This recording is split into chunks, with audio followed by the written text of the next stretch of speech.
الحمد لله رب العالمين والصلاة والسلام على سيد المرسلين محمد بن عبد الله الأمين وعلى آله وصحبه أجمعين أما بعد.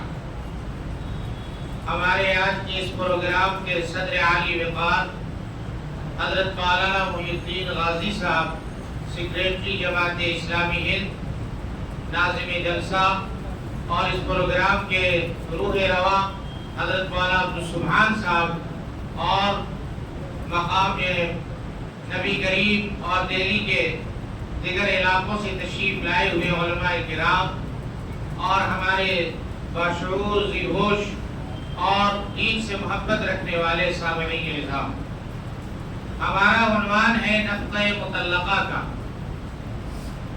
یہ وہ عنوان ہے جس پر عدالت نے کئی مرتبہ شریعت کے خلاف فیصلہ دے دیا ہے، اور ہمارے اکابر علماء نے بالخصوص آل انڈیا مسلم پرسنل لا بورڈ کے بزرگوں نے، بانیوں نے اس فیصلے کے خلاف روز اول سے جدوجہد کی ہے. اصل موضوع پر گفتگو کرنے سے پہلے ایک بات میں عرض کر دوں. آل انڈیا مسلم پرسنل لا بورڈ ایک تحریک کا نام ہے. اس تحریک کا ایک کام یہ ہے کہ جب بھی کوئی شریعت کے خلاف بل پاس کیا جاتا ہے پارلیمنٹ میں یا کسی اسٹیٹ کی اسمبلی میں، تو اس کے خلاف بورڈ کے ذمہ داران حضرات تحریک شروع کرتے ہیں. پہلے تو افہام و تفہیم یعنی سمجھانے بجھانے سے کام لیتے ہیں، پھر اگر بات نہیں مانی جاتی ہے تو اس کے خلاف تحریک شروع کرتے ہیں، اور اگر اس سے بھی بات نہیں مانی جاتی ہے تو پھر اگلا قدم عدالت تک پہنچتے ہیں، اور وہاں پہنچنے کے بعد قانونی چارہ جوئی کرتے ہیں. اسی طرح سے ہمارے بزرگوں کا دوسرا کام یہ ہے کہ شریعت کا تحفظ، شرعی احکام اور قوانین کا تحفظ ایک طرف تو اس طور سے ہو سکتا ہے کہ حکومت میں بیٹھے ہوئے لوگوں کی ذہن سازی کی جائے، انہیں آمادہ کیا جائے، یا قانونی چارہ جوئی کی جائے، اور اس طرح سے شرعی قوانین کو حکومتی مداخلت سے محفوظ رکھا جائے. ساتھ ہی ساتھ ہمارے بزرگوں کا دوسرا طریقہ کار یہ ہے کہ عوام میں شرعی احکام کے تعلق سے بیداری لائی جائے، یعنی تمام مسلم برادری کو اس بات کی جانب آمادہ کیا جائے کہ شرعی احکام پر وہ خود عمل پیرا ہوں. اس لیے کہ جب شرعی احکام پر ہم اور آپ عمل پیرا ہوں گے تو پھر شریعت خود بخود محفوظ ہو جائے گی.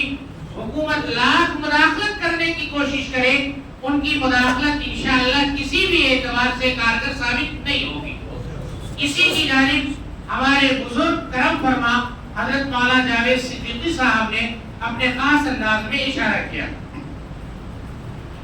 چنانچہ اسی مقصد سے تفہیم شریعت کا یہ شعبہ قائم کیا گیا کہ ایک طرف تو عوام کو یہ سمجھایا جائے، مسلمانوں کو یہ بتایا جائے کہ شریعت کا یہ حکم ایسا کیوں ہے، کس بنیاد پر ہے، اور اس کے فائدے سماجی اور انسانی زندگی میں کیا کیا ہیں. جب یہ ساری چیزیں معلوم ہو جائیں گی تو آپ شریعت کا حکم سمجھ جائیں گے، اور جب سمجھ جائیں گے تو انشاءاللہ ضرور بھی ضرور آپ کے اندر عمل کرنے کا جذبہ پیدا ہوگا، اور آپ خود بخود شرعی احکام پر عمل پیرا ہو جائیں گے. ابتدائی گفتگو کے بعد آپ حضرات کے سامنے اصل موضوع پر گفتگو کرنا چاہتا ہوں کہ ایک ایسی خاتون جس کو اس کے شوہر نے طلاق دے دی ہو، اور طلاق کے بعد اس کی عدت بھی گزر گئی ہو، اس کے بعد اس کے نان نفقے کا، اس کے گزارے بھتے کا معاملہ ہے کہ اس کا گزارا ہوگا تو کیسے ہوگا. تو شریعت نے ایسی خاتون کے لیے نان نفقے کا انتظام کیا ہے یا نہیں کیا؟ نہیں کیا ہے تو کیوں نہیں کیا ہے، اور اگر نہیں کیا تو پھر دوسرا انتظام کیا ہے؟ انشاءاللہ ان تمام تر امور پر ہم اپنی بات رکھیں گے. پہلی بات یہ یاد رکھیے کہ نفقہ یعنی جسے ہم اور آپ کھانا خرچہ کہتے ہیں وہ کسی کا کسی پر واجب ہوتا ہے 3 وجہوں سے. پہلی وجہ ہے قرابت. قرابت جس کو ہم اور آپ بلڈ ریلیشن کہتے ہیں. جیسے باپ پر بیٹے کا خرچہ واجب ہوتا ہے. کیوں؟ اس لیے کہ دونوں میں بلڈ ریلیشن ہے. اسی طرح سے ایک مرحلے میں عمر کے ایک مرحلے میں جب بچہ اپنے پاؤں پہ کھڑا ہو جاتا ہے اور ماں باپ معذور ہو جاتے ہیں تو ماں باپ کا کھانا خرچہ بچے پہ لازم آتا ہے. کیوں؟ اس لیے کہ بیٹے اور ماں باپ میں بلڈ ریلیشن ہے. یا اسی طرح سے دادا دادی کا خرچہ لازم آتا ہے. اس لیے لازم آتا ہے کہ پوتے میں اور دادا دادی میں بلڈ ریلیشن. تو نفقہ جو واجب ہوتا ہے اس کی ایک وجہ یہ ہے کہ بلڈ ریلیشن ہو. جس پر نفقہ واجب ہے کسی کا تو اس کے اور اس کے درمیان دونوں کے درمیان بلڈ ریلیشن ہو. دوسری وجہ ہے ملکیت.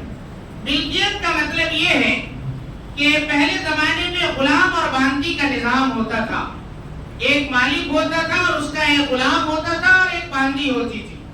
تو چونکہ مالک جو ہے وہ غلام کا مالک ہوتا تھا، باندی کا مالک ہوتا تھا اور یہ دونوں اس کی ملکیت میں رہتے تھے تو مالک پر غلام اور باندی کا پورا خانہ خرچہ ساری ذمہ داری تمام تر ذمہ داری مالک پر واجب ہوتی تھی. مالک ان کے تمام تر اخراجات کا ذمہ دار ہوتا تھا. اسی طرح سے ہماری شریعت میں یہ بھی ہے کہ مثال کے طور پہ ہم نے ایک جانور خریدا تو جانور کے ہم مالک ہیں تو جانور کا جو کھانا خرچہ ہے اس کے بھی ہم ذمہ دار ہیں. اگر ہم اس کو چارہ نہیں دے سکتے، اگر ہم اس کو کھلا پلا نہیں سکتے تو پھر شریعت نے ہمیں یہ حکم دیا ہے کہ ایسے جانور کو یا تو ذبح کر کے کھا لو یا پھر نہیں تو ایسے جانور اگر وہ ذبح کرنے کے لائق نہیں ہے تو پھر اس کو تم بیچ دو. تو چونکہ ہم جانور کے مالک ہیں تو ہمارے اس کے تمام تر اخراجات کے ہم ذمہ دار ہیں. تو نان نفقہ واجب ہونے اور گزارا بھتہ واجب ہونے کی دوسری وجہ جو ہے وہ ملکیت ہے. چاہے آقا اور غلام والا معاملہ ہو یا مالک اور جانور والا معاملہ ہو. ملکیت. اسی طرح سے نان نفقہ واجب ہونے کی تیسری وجہ ہے حبس. حبس کہتے ہیں ریزرو کر لینا. مثال کے طور پر شوہر پر بیوی کا خرچہ اسی لیے واجب ہوتا ہے کہ بیوی 24 گھنٹے اپنے شوہر کے لیے ریزرو رہتی ہے. شوہر کے گھر کے مال جائیداد کی دیکھ ریکھ کے لیے، ان کے بچوں کی تربیت تعلیم کے لیے اور گھر کے دیگر امور کی انجام دہی کے لیے بیوی ریزرو رہتی ہے. جب وہ شوہر کے لیے ریزرو ہے تو ظاہر سی بات ہے کہ وہ اپنی معاشی سرگرمیاں یعنی کمانے کھانے کا انتظام نہیں کر سکتی کیونکہ اسے 24 گھنٹے شوہر کی تمام تر ذمہ داری کی ادائیگی سے فرصت ہی نہیں مل رہی ہے تو وہ کہاں سے کھانے پینے کا انتظام کر سکتی ہے. اسی لیے ہماری شریعت نے یہ کہا کہ اگر شوہر ہے تو شوہر پر بیوی کے تمام تر اخراجات واجب ہوں گے. تو 3 وجہوں کی بنیاد پر کسی کا کھانا خرچہ گزارا بھتہ کسی دوسرے پر لازم آتا ہے. اس میں پہلی وجہ بلڈ ریلیشن، دوسری وجہ ملکیت اور تیسری وجہ ریزرو ہونا. اب ان باتوں کو سمجھنے کے بعد یہ بات آپ سمجھیے کہ ایک آدمی نے جب اپنی بیوی کو طلاق دے دی اس کے بعد اس کی عدت بھی گزر گئی. جب عدت اس کی گزر گئی تو اس کے بعد ہماری شریعت یہ کہتی ہے کہ اب وہ بیوی آزاد ہو گئی اور آزادانہ زندگی گزار سکتی ہے. اپنے طلاق دینے والے شوہر کی ماتحتی اس سے ختم ہو گئی، اس کی ماتحتی میں اب نہیں رہی تو اب وہ آزادانہ زندگی گزار سکتی ہے اور آزادانہ طور پر اپنی معاشی سرگرمیاں جاری رکھ سکتی ہے. اسی لیے طلاق دینے والے شوہر پر اس بیوی کا نان نفقہ کھانا خرچہ واجب نہیں ہوتا. یہ ہماری شریعت کہتی ہے. کیوں کہتی ہے ہماری شریعت؟ اس لیے کہتی ہے کہ ہماری شریعت میں نان نفقہ واجب ہونے کی 3 وجہ ہیں. پہلی وجہ قرابت کی ہے یعنی بلڈ ریلیشن کی. میاں بیوی کا تعلق جو ہے وہ بلڈ ریلیشن والا ہوتا ہی نہیں ہے. میاں بیوی کا تعلق جو ہے وہ زبان کے بول سے قائم ہوتا ہے اور زبان کے بول سے ختم ہو جاتا ہے اور دونوں ایک دوسرے کے ایک ہوتے ہیں اور بہت حد تک دونوں کے حقوق برابر سرابر ہوتے ہیں، تو وہاں باپ بیٹے والا رشتہ قائم ہی نہیں ہوتا، وہاں تو زبان کے بول سے رشتہ قائم ہو رہا ہے، تو جو رشتہ زبان کے بول سے قائم ہوگا وہ رشتہ زبان کے بول سے ختم بھی ہو جائے گا۔ تو وہاں بلڈ ریلیشن کا بھی معاملہ نہیں ہے کہ صاحب طلاق دینے والے شوہر کو پابند بنایا جائے کہ جس بیوی کو تم نے طلاق دے دی ہے دوسرا نکاح ہونے تک یا موت تک تم اس کے تمام تر کھانا خرچے کے ذمہ دار رہو گے، ایسا کہنا بالکل درست نہیں ہوگا۔ اسی طرح سے ملکیت کا معاملہ ہے کہ شوہر بیوی کا جو تعلق ہوتا ہے وہ دراصل مالک اور مملوک یعنی آقا اور غلام والا تعلق نہیں ہوتا ہے۔ یہ ہمارے برادران وطن میں ایسا تعلق سمجھا جاتا ہے کہ ان کے یہاں جو شادیاں ہوتی ہیں تو شوہر کو مالک سمجھا جاتا ہے، بیوی کو مملوکہ سمجھا جاتا ہے، اور یہ سمجھا جاتا ہے کہ یہ تعلق ہمیشہ قائم رہے گا، کبھی بھی بیوی جو ہے شوہر کی غلامی سے آزاد نہیں ہو سکتی۔ اسی لیے ایک زمانے میں ان کے یہاں ستی کا بھی رواج تھا کہ شوہر کا انتقال ہو جاتا تھا تو بیوی کو بھی اسی کے ساتھ جلا دیا کرتے تھے، لیکن ہماری شریعت میں ایسا نہیں ہے۔ تو جب ایسا نہیں ہے تو صاحب کا یہاں ملکیت کا بھی معاملہ نہیں رہا۔ اسی طرح سے حبس یعنی ریزرو ہونا، جب اس نے طلاق دے دی عدت بھی گزر گئی تو اب تو وہ آزاد ہے، اب جو ہے شوہر اس کو پابند بنا نہیں سکتا اور وہ شوہر کی پابندی بھی قبول نہیں کر سکتی، تو ایسی صورت میں وہ آزاد ہے۔ لہذا جس عورت کو شوہر نے طلاق دے دی ہو اور عدت گزر گئی ہو تو اب طلاق دینے والے شوہر پر اس کا کھانا خرچہ واجب نہیں ہوتا۔ اب اس کے بعد ایک سوال آپ کے ذہن میں پیدا ہو رہا ہوگا، اب چونکہ وقت بھی ہوتا چلا جا رہا ہے میں اپنی بات کو مختصر کر رہا ہوں۔ آپ حضرات کے ذہن میں ایک سوال پیدا ہو رہا ہوگا کہ ایک تو اس کو طلاق دے دی گئی، اس کی عدت گزر گئی، اب وہ بے سہارا ہو گئی، شوہر اول کو بھی آپ پابند نہیں بنا رہے ہیں، تو پھر اس کی دیکھ ریکھ کون کرے گا؟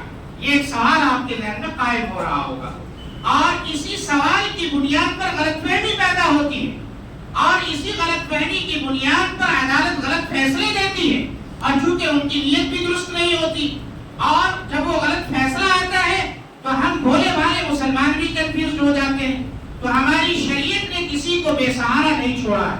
پہلی بات یہ یاد رکھیے کہ ہمارا تصور غلط ہے، وہ یہ ہے کہ جب بیٹی بیاہ دی جاتی ہے اور اپنے گھر سے نکل کر شوہر کے گھر چلی جاتی ہے تو ماں باپ یہ سوچتے ہیں کہ اب ہمیشہ کے لیے اس سے تعلق ختم ہو گیا، یہ سراسر غلط ہے۔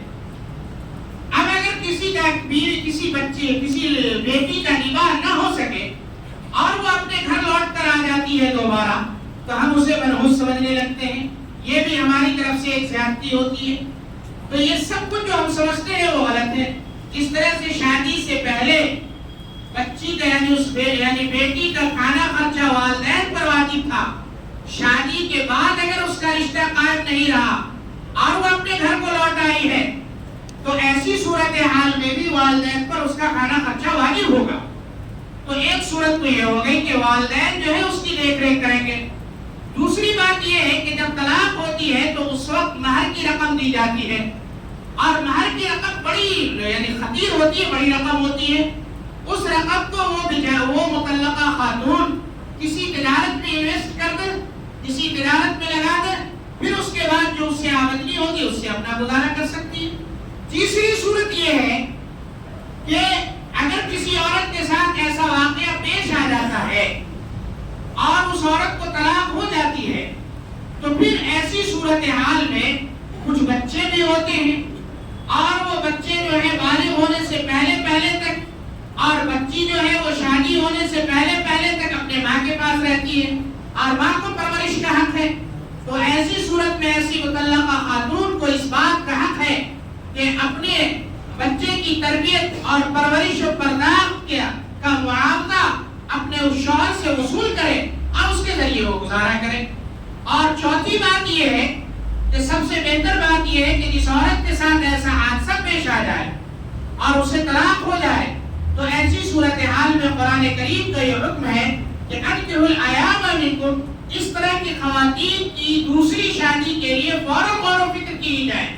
اب اور آپ سر جوڑ کر بیٹھیں اور دوسری شادی کی کوشش کریں، انہیں نبھانے کی کوشش کریں۔ اگر اس طرح سے کریں گے تو انشاءاللہ ایک مطلقہ خاتون کے لیے کوئی بے سہارا نہیں رہے گی، بلکہ اس کے لیے ہزار سہارے ہمارے سماج میں پیدا ہو جائیں گے۔ لیکن ہمارے سماج کا تصور غلط ہے، ہمارے سماج کا جو ہے فکرہ غلط ہو گیا ہے، ذہنیت غلط ہو گئی ہے، جس کے نتیجے میں ہم ایسی خواتین کو بے سہارا چھوڑ دیتے ہیں۔ نتیجہ یہ ہوتا ہے کہ وہ عدالت میں چلی جاتی ہے، اور عدالت میں جانے کے بعد جو ہے وہ عدالت غلط فیصلے دیتی ہے، ہماری جگہ سائی ہو جاتی ہے۔ اگر ہم ایسے نازک موقع پر ایسی خواتین کے لیے آگے بڑھ کر قدم اٹھائیں، سہارا بنے، تو انشاءاللہ ہماری بدنامی اس طرح سے نہیں ہوگی، اور اللہ تبارک و تعالیٰ جو ہے ہماری شریعت میں جتنے فائدے رکھے ہیں وہ سارے فائدے انشاءاللہ محسوس طریقے پر ہمیں نظر آئیں گے۔ اللہ تبارک و تعالیٰ ہمیں اور آپ کو شریعت کو سمجھنے اور اس پر عمل کرنے کی توفیق عنایت فرمائے۔